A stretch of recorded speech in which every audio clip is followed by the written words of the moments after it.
history of brass knuckles. That's going to be kind of cool. Then we're going to be talking about the Thompson submachine gun, as well as the history of the grenade. So that's going to be kind of cool. In the meantime, I am actually seeing about finding my live stream on my laptop here so I can answer questions as they come in, and hopefully hopefully the questions pop up here. Okay, let's go ahead and mute myself so I can see myself. Oh shoot. There we go. Hopefully it stops eventually. There we go. Okay. What is up, Goth? Sorry about the hassle. Okay, now we got it figured out, but look at this. I can see myself. It looks good. Kind of trippy. Okay, so we've got the chat off to the side. We've got everything going. I hope I've got a little lapel mic now, so it's kind of legit, but hopefully this goes well. Okay, so let's get into it. So first, we are going to be talking about some brass knuckles.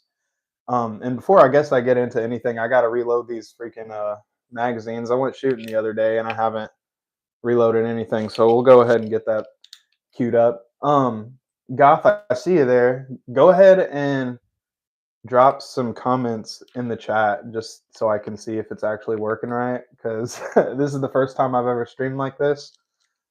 So I'm not for certain everything is working. Yeah, we're just going to keep on rolling, see what happens. Not going to lie, it feels a little scarier streaming this way when I can't see the phone. I don't know. I don't know how I feel about this. But anyways, we'll go ahead and get into it here after I'm done loading all this stuff up. All right. I think that's 8. The high point only holds 8. Everybody knows that, unfortunately. What did you think of the AK-12? Dude, I really thought that was pretty tight, man. Is that that's the one that you put in the group chat, right? I believe. Okay, that's one.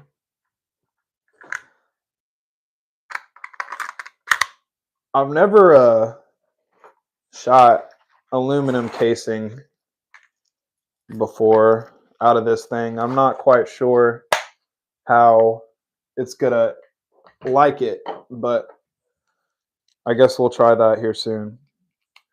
But yeah, no, the AK-12 is pretty cool. I'll look it up here on the stream and we'll kind of go into it. Honestly, these aluminum casings, I can see why people won't use them, because they have a lot more friction, and I mean they're easier to load because of that. They don't slide, but I don't know if that friction on the case will cause it to gunk up at all when I'm actually shooting it. All right, I guess that's 8 too. I got to start counting these things. Looks like 16 out of the case. I'll count it here in a second. All right. It's cheaper, the alternative, than the Sega 12. Okay. So we've got 2, 4, 6, 8, 10, 11, 12, 13, 14, 15, 16. Yeah, that's 16 empty cases. So, all right. So we got a couple people in here. Again, my name is Dion W Pro. We got our number one homie in the chat too. His name is Goth Noel. He'll go ahead and take care of you in the Discord if you want to join. So today we are talking about a couple different historical weapons. Let's actually keep this chat here. We got to minimize that. There we go. Man, look at me. I never really do computers much, so this is going to be a bit of a learning experience for me, trying to get everything situated on my computer. And I'm still trying to make it so I can see the comments on the screen here, but we'll get it all figured out. Let's see. Boom. Okay, sweet. So, Now, so brass knuckles, again, also referred to as knucks, knuckle dusters, the iron fist, the paperweight, among many names. They are a melee weapon used primarily in hand to hand combat. Of course, everybody has seen a knuckle duster before. We all know what that is. So, um, they are fitted and designed to be worn around the knuckles of a human hand. Now, despite their name, they are often made from other metals, plastics, or carbon fibers, and not necessarily brass. I think they just used brass knuckles, like when they're cast in brass. I think it's just because of how heavy and dense brass is, and then at the same time, it's kind of soft. So I don't know. I don't know if that has anything to do with it, but maybe the softness of that metal like makes it hit harder. I don't know, or the density of it. But now they're designed to preserve and concentrate a punch's force by directing it towards a harder and smaller contact area, and they result in increased tissue disruption. That sounds very not good. Increased tissue disruption, including an increased likelihood of fracturing the intended target's bones upon impact. That's scary. All right. Now, the extended and round palm grip also spreads the counterforce across the attacker's palms, um, which would primarily be in the attacker's fingers. And this likely reduces the likelihood of damage to the attacker's fingers in the process. Now, this weapon is controversial for its easy concealability, as well as its association with organized crime. And as a result, it's definitely illegal to own these in many countries. And everybody has seen the knuckle duster before. But what they're saying is that palm piece that goes across the bottom here, when you grab that, it just spreads all the force across your whole hand. So there's not going to be any injury to the wrist. You're not going to hurt your knuckles at all. No breaking any fingers. Now, there's a bunch of different historical variations of this as well. During the 19th century, cast iron, brass, lead, and wooden knuckles, that would be crazy getting dusted with some wooden brass knuckles. I'd be pissed. Were made in the United States during the American Civil War, 1861 to 1865. Now, soldiers would often cast iron or brass knuckles if they could not buy them. They would carve their own from wood or cast them at camp by melting lead bullets and using a mold in the dirt.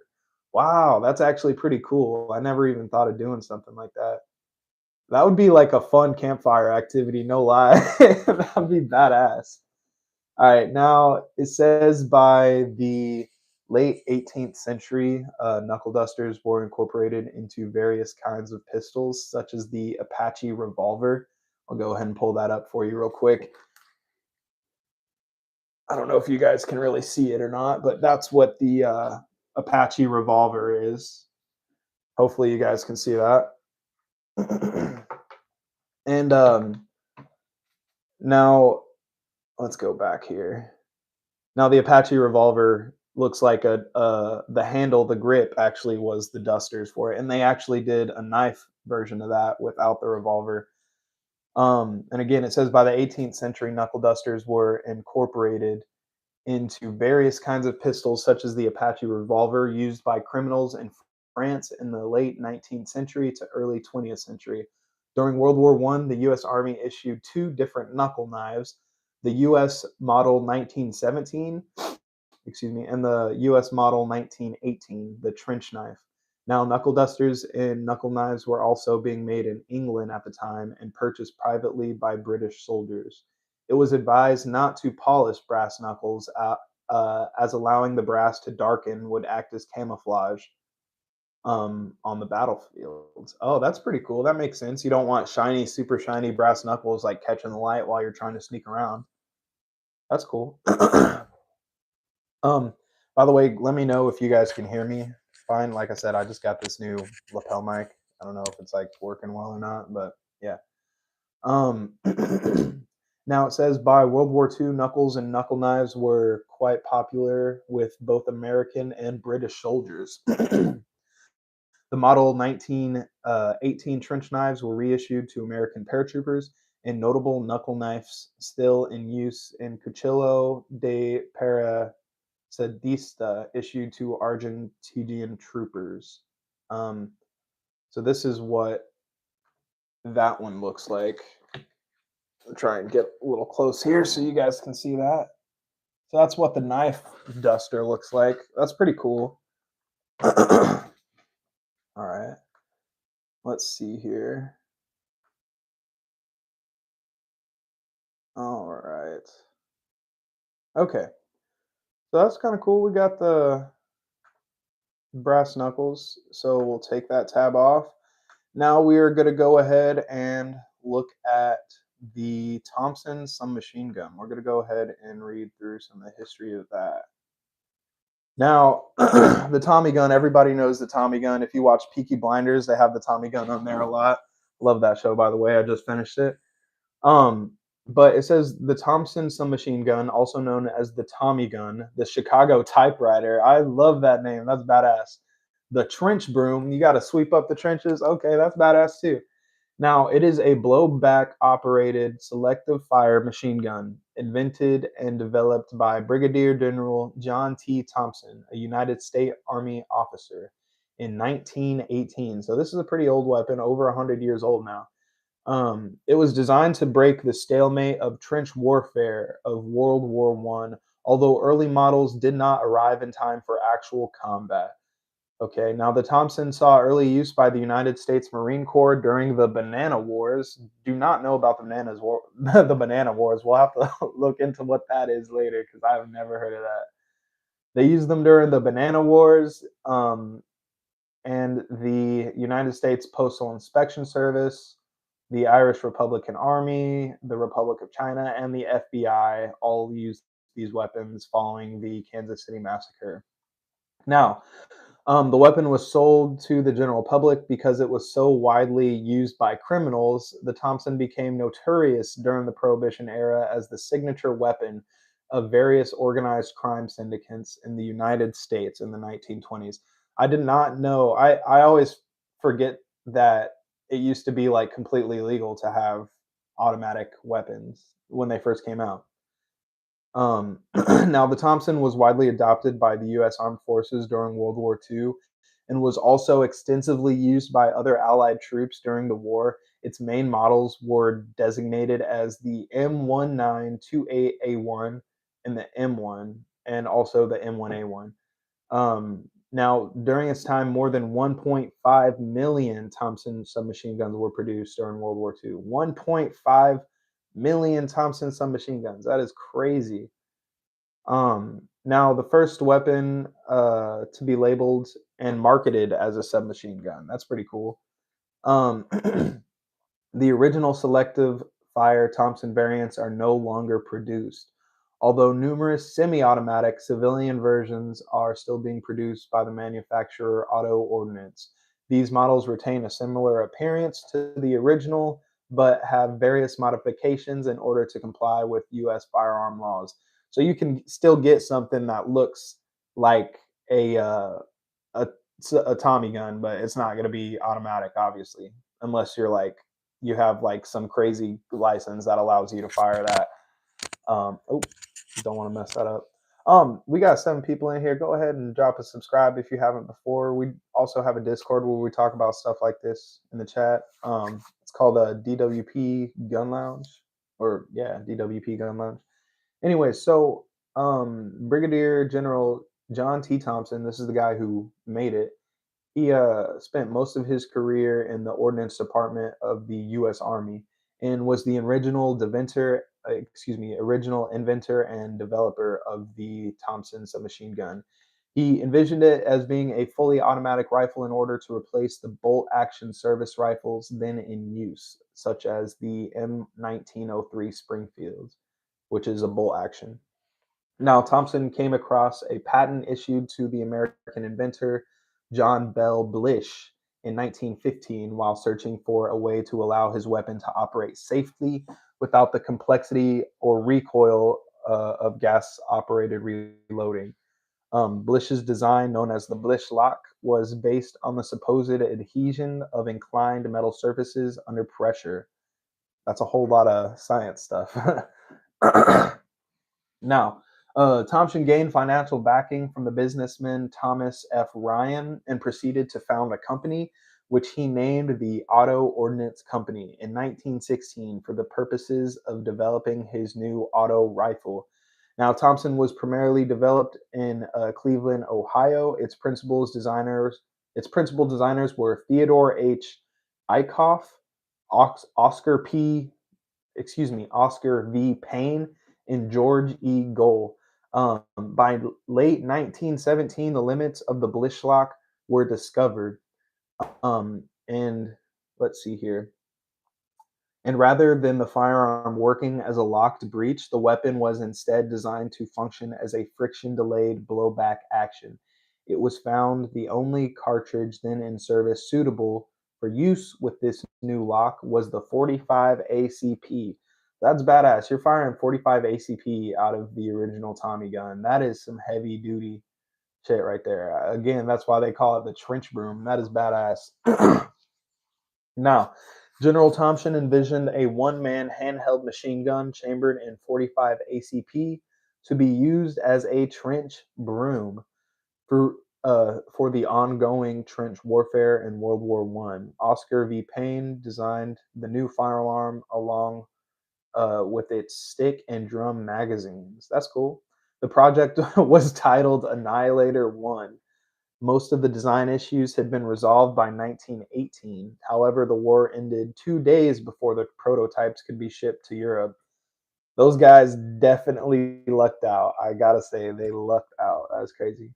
Now, at an auto ordnance board meeting in 1919, in order to discuss the marketing of the Annihilator, with the war now over, the weapon was officially renamed to the Thompson submachine gun. While the other weapons had been developed shortly prior with similar objectives in mind, the Thompson was the first labeled as a submachine gun. That's pretty cool. All right. There's a lot of history here. We got some more stuff. So some of the first batches of the Thompsons were brought or were bought by American agents of the Irish Republic Army, notably the Irish gunman Harry Boland. The first test of the Thompson in Ireland was performed by the Irish Republic Army Unit Commander Tom Barry of the West Cork Brigade in the presence of IRA leader Michael Collins. They purchased a total of 653 units through the US. They bought 653 of these Johns. That's crazy.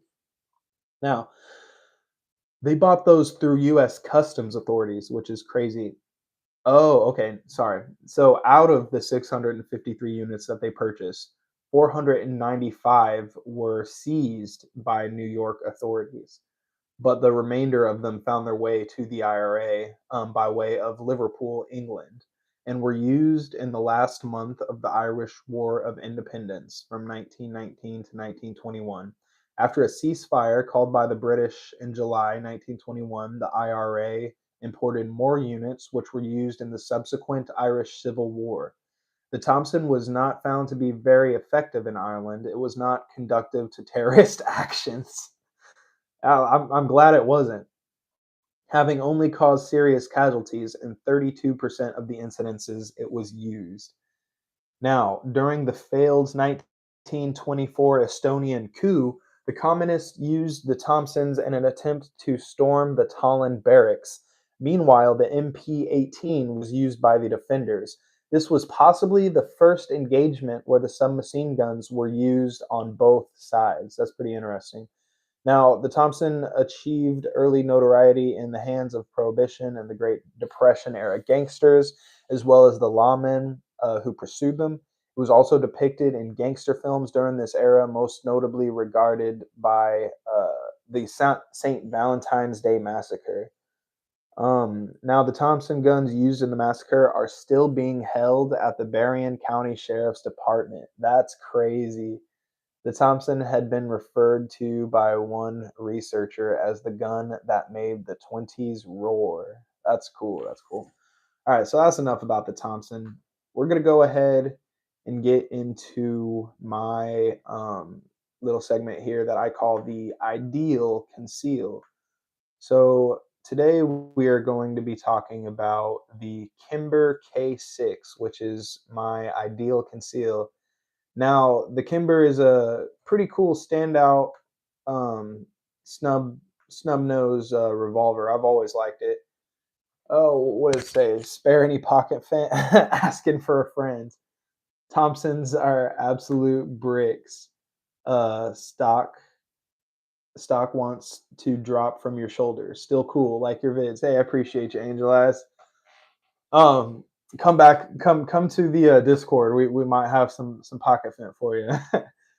um, so I stumbled on a 22 Kimber print catalog in a gun store in August of 2021, and the K6 was on the cover. Now I grabbed a copy and ran from the store uh, because it was, pretty badass. I immediately texted a picture of it to my friend, wanting to share the excitement for the imminent arrival of this gun. Now I'm gonna just kind of give you guys a little sneak peek of what that looks like. It's a real pretty nice little tiny snub nose. I hope you guys can see that. I don't know if it's going to focus long enough, but just a nice little snub nose revolver. There's nothing wrong with these things. And the fact that they're just so concealable is really cool. Now, the K6XS is a return of the snub-nosed carry revolver in its purest form. It's an ally-framed 38 special revolver with a 6-shot cylinder, a 2-inch barrel. That is super tiny. And even out of a 2-inch barrel, you should still be able to reach like maximum velocity out of some of your self-defense rounds or whatever. Um, Now it says the case 6 travels light but stays true to the Kimber's vision of what a revolver should be. Now the Kimber was introduced as the K6 revolver in 2016. It was an unexpected departure from its quality bolt guns and semi-automatic pistols. Kimber's engineers listened closely to input from experienced folks in the industry like Grant Cunningham to establish their build parameters. Key among those were the 6-shot capacity, a smooth trigger, and good sights on a gun that would fit in a J-frame sized box. Let's see. We got some comments here. So, Don is wondering what my opinion on the adaptation of the Glock switches in modern society. It's easily manufactured in homemade machine shops in low life printed houses. How can this be stopped? Or how could the federal government combat this and make the and make the gun owners happy? That is a very interesting question because I actually just did a segment earlier about some of the very first free 3D printed guns, and the reason that the very first 3D printed gun was made, it's called the Liberty, by the way, and it's a super tiny, almost like a pipe gun looking thing, but it's a fully functional gun, and I think it only had like 22 parts, right? So, right, exactly. It's bad people do bad things. You got to be responsible when you have these firearms. But the fact that you can print all these different things for these weapons and firearms, it can be a very dangerous thing. And as far as like freedom of information or whatever, I think that's one of the things that people were saying is like, oh, it's the freedom of information. So being able to have access to the blueprints is, like our American right. But that's when it gets tricky because if you can 3D print an actual gun that will fire, then the ATF gets involved in all that stuff. So yeah, I guess it's a very tricky subject. But yeah, I really think it's up to the gun owners to be responsible. But maybe go through some sort of vetting process if you are going to be using those files to make a switch. You know what I mean? Right. Sadly, it's scarily uninformed individuals that can have access to weapons that can hole punch. Yeah, yeah, very true, very true. Again, it's your right to, but there has to be there. I mean, there's always going to be a common ground with uh, these laws. Some people are very against having access to this stuff, and some people are all for it. I'm all for it, but there has to be some sort of common ground where there needs to be maybe some sort of vetting process or maybe some sort of waiting list. Just like when you go to Farm and Home and you purchase a gun, it's not really a waiting list, but I mean, I live in Iowa, and as long as you don't have uh, a crazy issue on your background, you're going to be able to purchase a gun. Again, I think that maybe for some of these more dangerous aspects of the 3D printed weapons, you should possibly have to submit some form of verification showing that you're not insane or whatever. I love this mushroom hobbit, and you know what's crazy is it's soft and fuzzy, and I love it. It's sadly the same thing as a car. Yes, yeah, you can go 100 miles an hour in a car and be the most you can be a menace to society in a car. Many people have done that. So yeah, uh, treat them like ghost guns. Can only manufacture for yourself, but the criminals already don't comply, so enforcement is the issue. I know, yeah, that again, like that's the big. Oh, okay. I got you. Well, see, your name wasn't Hobbit earlier. It was Grace before, but yeah, we got you. All right. Welcome back, Grace. Um, it's the good guys with guns who stop the evil in this world. Yeah. Again, yeah, stay safe. Yeah. Definitely stay safe, everybody. Appreciate you being here, Don. Um, oh shoot, yeah. Um, don't vet yourself or don't dox yourself online. I will not use your name from now on. And also don't tell anybody your name. But yeah, appreciate you being here. But yeah, let's get back into the Kimber. That was an interesting question, Don. I appreciate you popping in and asking some of those questions. That gets everybody thinking. But that's a really big topic. Um, what is your opinion on the Glock C models? I have a G21C and it's too fat for me.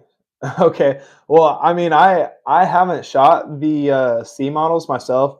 Um, so as far as fat guns here, I have a high point right here, and if you want a fat gun, that's about as fat as you're gonna get right there. That is fat, and it's heavy too.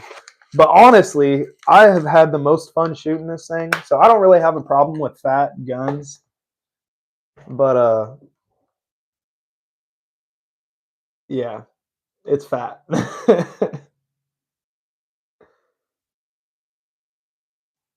Oh, thanks for telling me, man. I haven't had an issue. I've read through a lot of the um thingamajiggers as far as like handling guns, and as if I'm doing it in a educational manner, which this is an educational manner. I'm reading about the history of firearms here. I think it's fine, and I haven't gotten hit with anything yet. Knock on wood. But yeah, thanks for looking out for me, Don. I appreciate you, big dog. But yeah, I mean, I'll have to look up the Glock C next time. Really, really, that is crazy. I will definitely be safe. Um, okay, well, anyways, I'll look up the Glock C next time we do one of these. But for now, I'm gonna keep reading through about this Kimber. Now they do have a 3-inch barrel, but we're talking about some of the 2-inch ones. Um, Again, this was made to fit in a J frame sized box. Now, the 357 Magnum chambered K6 met those requirements and was immediately successful. So, you're talking about a super small firearm, a 2-inch barrel with the J frame. So, you're talking about maybe a 5-inch firearm, chambered in 357. That is devious. That is crazy. Hey, I appreciate you, man. Thanks, Don. Thanks for being here. Now a 3-inch barrel version of the stainless steel gun was soon available, followed by variants with external hammers. Now there is a K6 offered with adjustable sights and a 4-inch barrel. This configuration basically bumps the gun into service revolver size territory. Since its release, the K6 has been exceptionally well covered throughout many different publications. Um, it's a real pretty gun. Yeah, it's a Kimber. Kimber's always making good stuff. Here's another picture of it. And again, it's just a real nice, real small firearm. That's a good conceal right there. Now, let's see. Oh, okay. So we are going to go ahead and end the night off talking about the history of the grenade, which is kind of weird, but it goes back thousands of years. But before we do that, we'll just get into some of the ergonomics of the K6. Now, the K6 advertised at a weight of 15.9 ounces, so that is 1 pound basically. It weighed 15.6 ounces on my empty scale. Um, Now, I guess once you load it, it's going to be up at 23 ounces. You can put rubber grips on it, all that stuff. That's going to kind of make it a little over just 1 pound, which isn't crazy bad. Um, okay, yeah. So yeah, let's get into the grenade. Let me pull this up. Boom. So everybody knows what a grenade is. You played Call of Duty World at War. Hear somebody in the background screaming, Grenada! All right. So a grenade is a small explosive, obviously, typically thrown by hands, also called a hand grenade, but it can also refer to a shell shot from the muzzle of a rifle or a rifle grenade. Now, a modern hand grenade generally consists of an explosive charge, a detonator mechanism, and an internal striker to trigger the detonator. An arming safety secured by a transport safety. The user removes excuse me.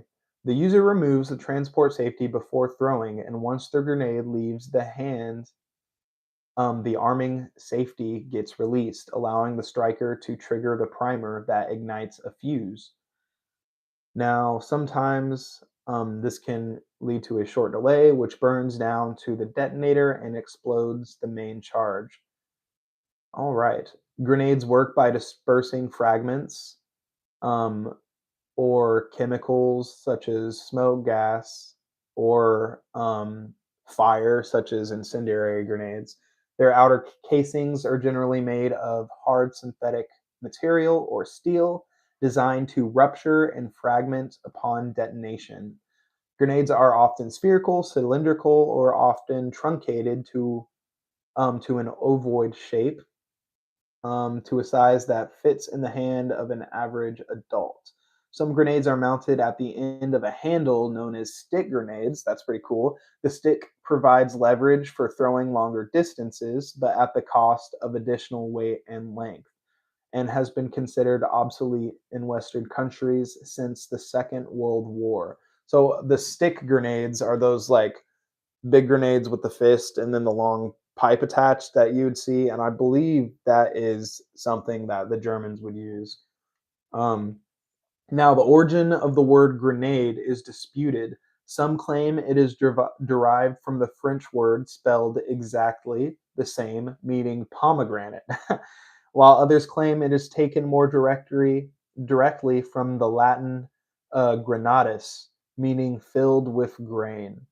The first use of the word for explosives comes from the 1536 siege of Arles, which was the first English use of the grenade in 1950.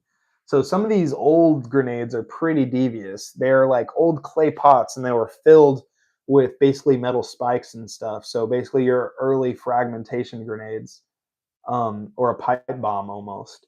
Now, rudimentary incendiary grenades appeared in the Byzantine Empire not long after the reign of Leo III. So this is all the way back in the year 17, not even 17, 717 to 741. And I believe that is AD. So that's Annia Domina or whatever that is. Um, Now, they also called them Greek fire, which is a Byzantine invention of the previous century, which could not only be thrown by flamethrowers at the enemy, but also stored in stone ceramic jars. And then later they would just toss the jars at the enemies, like almost like a nail palm effect.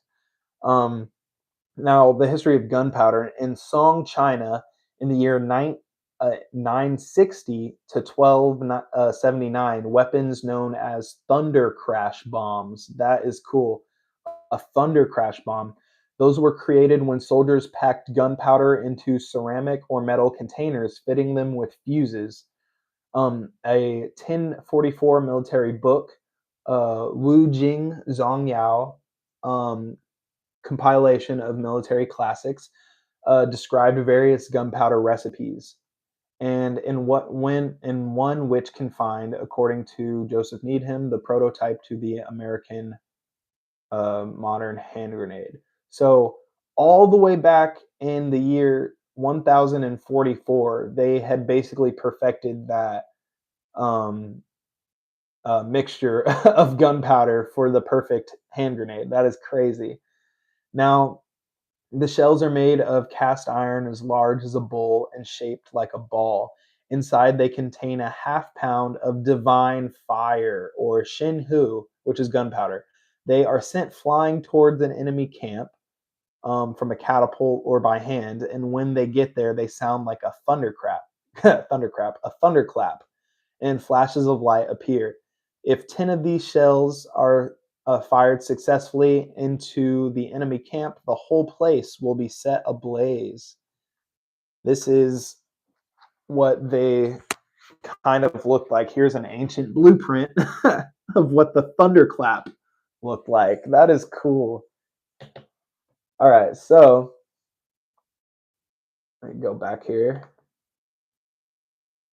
So yeah, it only took 10 of these thrown into an enemy camp, and if they all exploded, the whole place is going to be set ablaze. Now, grenade-like devices were also known in ancient India. In a 12th century Persian historiography, the Mojamil al-Tawarik, a terracotta elephant filled with explosives set with a fuse was hidden in the van and exploded as an invading army approached. That is insane. A type of grenade called the Flying Impact Thunder Crash Bomb. Flying Impact Thunder Crash Bomb. That is legit like an anime move. And they called the grenade that. Flying Impact Thunder Crash Bomb was developed in the late 16th century and first used September 1st, 1592 by the Joseon dynasty during the Japanese invasions of Korea. The grenade was 20 centimeters in diameter, weighed 10 kilograms. Hell yeah, Jeremy, what's up, bro? Welcome back. Um, the Flying Impact Thunder Crash Bomb was 20 centimeters and weighed 10 kilos. It had a cast iron shell and contained iron pellets with an adjustable fuse. That's crazy. All the way in 1592, they were thinking ahead with adjustable fuses and stuff like that. Now, the grenade was used with a dedicated grenade launcher called a Wangyu. It was used in both the besieging and defenses of fortifications to great effect. The first cast iron bombshells and grenades appeared in Europe in 1467, where their initial role was besieging and defense of castles or fortifications.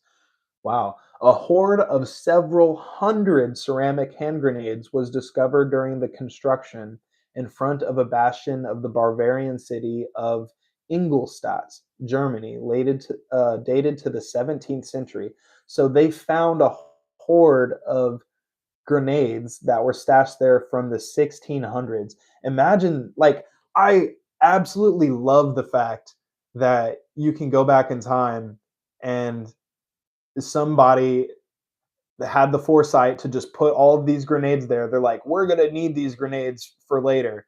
And then years and years and years go by. How did they forget? How did they forget those were there? Or did they just not forget and they just didn't need them and eventually they moved the castles and like they just used it as storage, you know what I mean? But like just the fact that that was just hidden in a room for hundreds and hundreds of years blows my mind. That is so interesting. Now, the first cast iron bombshells again were made in 1467, and these ones were found in the 17th century. Many of the grenades retained their original black powder loads and igniters. That's crazy. Oh, okay. So it says these grenades were most likely intentionally dumped in the moat of the bastion prior to 1723. So they were probably trying to get rid of them. That's such a crazy thing. Why would you try and destroy these weapons? Maybe it was like a change of power or something, and they just wanted to get rid of the weapons so nobody had access to them. It's interesting. It's really interesting. Um, by the mid 17th century, infantry known as grenadiers began to emerge in the armies of Europe, who specialized in shock and close quarters combat, mostly with the usage of grenades in fierce melee combat. In 1643, it is possible that the grenades were thrown amongst the Welsh at Holt Bridge during the English Civil War. Interesting. The Ward grenade was also used during the events surrounding the Glorious Revolution in 1688, where cricket sized balls uh, or iron spheres were packed with gunpowder and fitted with slow burning wicks, and they were first used against the Jacobites in the Battle of Killiecrankie and Glen Shiel.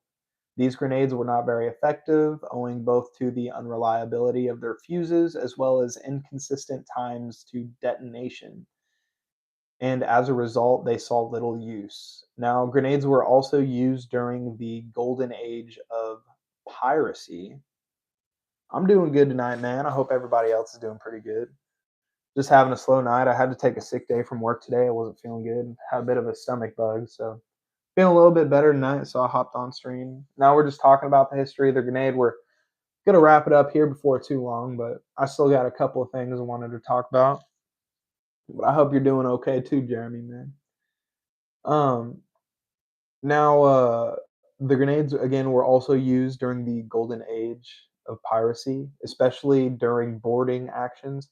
The pirate Captain Thompson used vast numbers of powder flasks, grenade shells, and stink pots. I don't even want to know what a stink pot is. That sounds disgusting.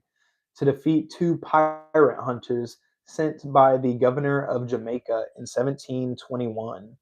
By the 18th century, the popularity of hand grenades was declining. Now, Mexican forces used grenades in the Battle of the Alamo. Everybody knows about the Alamo. That's always cool. And improvised grenades were increasingly used from the mid 19th century in the confines of the trenches, enhancing the small effect of the explosive devices. In a letter to his sister, Colonel Hugh Robert Hibbert described the improvised grenade that was deployed by British troops during the Crimean War. Hand grenades were used by French and Russian forces during the siege of Sebastopol as well. Okay. So this is the letter that he wrote, I believe. So it says we have a new event, excuse me. This is the letter that Colonel Hibbert had written. He said, "We have a new invention to annoy our friends in their pits. It consists in filling an empty soda water bottle full of powder, old twisted nails, and any other sharp or cutting thing we can find at the time, sticking a bit of tow in for a fuse, then lighting it and throwing it quickly into our neighbor's pit where it bursts to their great annoyance." That is hilarious. You can imagine their rage at seeing a soda water bottle coming through, tumbling into a hole full of men with a little fuse burning away as proud as a real shell exploding and burying itself into the soft parts of flesh. That is super petty, super crazy, super petty. Um, Basically, they were just talking about a couple other instances here where they've been used now. In the Paraguayan War, the Paraguayan troops used hand grenades in their attempt to board Brazilian iron ships. Hand grenades were used on naval engagements during the War of the Pacific. The British troops used hand grenades in Sudan between 1884 and 1885. Um, Now we're just going to get into just a little bit of the development of the modern hand grenade before we get out of here. Wow, there is a lot of stuff.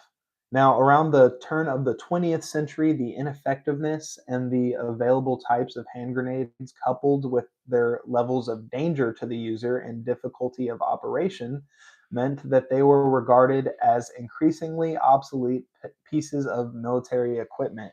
In 1902, the British War Office announced that hand grenades were obsolete and no place in modern warfare. But within 2 years following the success of improvised grenades in the trench warfare conditions of the Russo-Japanese War, a British observer of the conflict reassessed quickly and made the Board of Ordnance to develop a practical hand grenade. Various models using a percussion fuse were built. This type of fuse suffered from various practical problems and they were not commissioned in large numbers. In 1904, Serbia adopted a grenade inspired by the copies of Bulgarian grenades. Oh, there's a couple other things here. Let's see. So here's some high explosive grenades. These grenades are usually classed as offensive weapons because the effect casualty radius is much less than the distance it can be thrown. Okay. So if okay, so you can fuck more people up than you can throw it, if that makes any sense. The concussion effect, rather than expelling fragments, is the effective killer. In the case of the US MK3A2, the casualty radius is published as 2 meters. So if you are within 6 feet 7 inches of this concussion grenade, you will die just because it will just like scramble your insides. They also have anti-tank weapons, fragmentation grenades.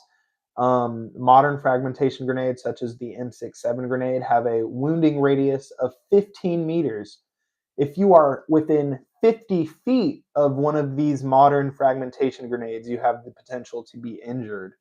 Now, fragments can even travel more than 200 meters or 660 feet. So you have the potential of injury if you are within 660 feet of one of these modern grenades. That is crazy.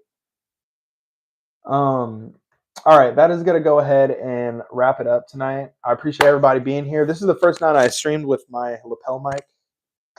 Check, check, check. Hopefully everybody can hear that. My name is Dion W Pro. This has been the Gun Corner. Go ahead and subscribe if you haven't before. And also check out the Discord. It's called DWP Gun Lounge. All right, y'all have been great. Take it easy. Oh, yep.